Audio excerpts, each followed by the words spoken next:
Os símbolos Cl, Cl2 e Cl- representam respectivamente, ou seja, nessa ordem, o quê? Bom, galera, esse daqui é o tipo de questão que, como tem três coisas para ser feita a análise, né, do que melhor se encaixa, o que a gente acredita que a maioria dos candidatos fez? Viu o que era mais fácil e foi eliminando alternativas. E aí, para esse vídeo, eu vou começar essa questão fazendo exatamente o que eu acho que a grande maioria da galera que estava fazendo essa prova fez, que é começar analisando justamente o último. E eu vou explicar para você por que eu acho que a galera começou pelo último. Eu acho que a galera começou por ele por conta de duas matérias. A primeira, por conta da matéria envolvendo as relações numéricas do átomo. Então, lá no início do estudo da química, a gente já aprende o que significa o átomo, o que significa um cátion e o que significa um ânion. Então, assim, você que está vendo o vídeo,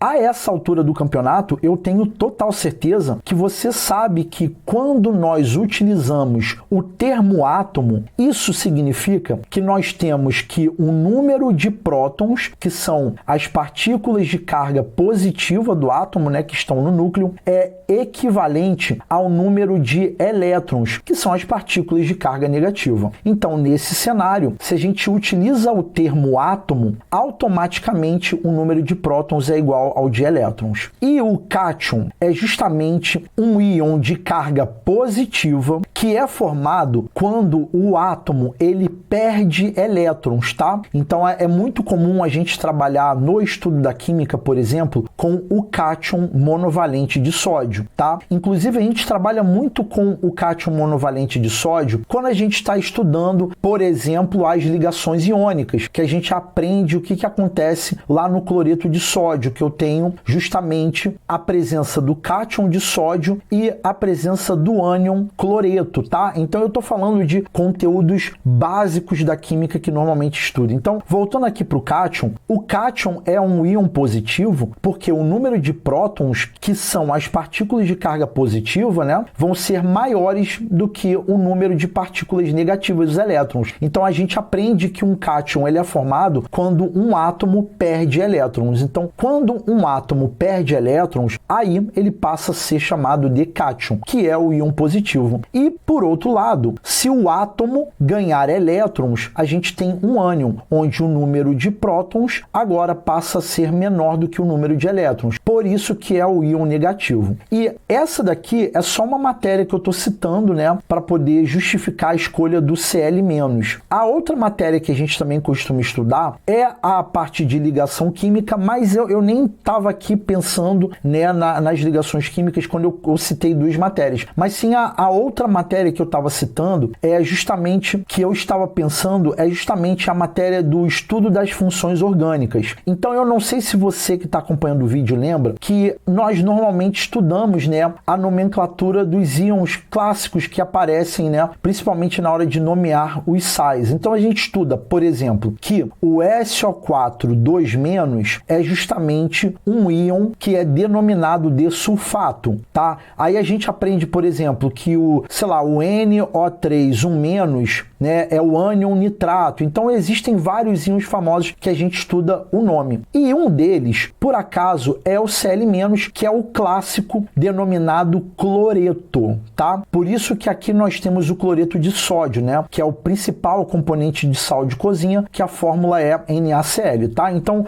você que está vendo o vídeo, eu tenho certeza que você está no contexto das Olimpíadas, esse assunto você já deve ter visto durante a sua preparação, pelo menos um deles, né? Então, se você imagina que a maioria dos candidatos começaram pelo Cl-, você vê que a letra A está dizendo que o Cl- representa o átomo do elemento cloro eletronegativo. Aqui nós temos dois problemas que é, primeiro, que a gente não está trabalhando com o átomo. Por quê? Porque, como eu disse para vocês, o átomo ele vai ser chamado por esse nome quando prótons é igual a elétrons, ou seja, ele não vai ter nenhum tipo de carga, porque essas cargas opostas estão em equilíbrios. Então não faz sentido chamar de átomo. Só ali já seria um indicativo para para eliminar a letra A. E também tem aqui, diga-se de passagem, falando de eletronegativo, para poder causar uma certa confusão nos candidatos, porque aqui tem uma carga negativa. Então, esse eletronegativo, ele tá ali para te confundir.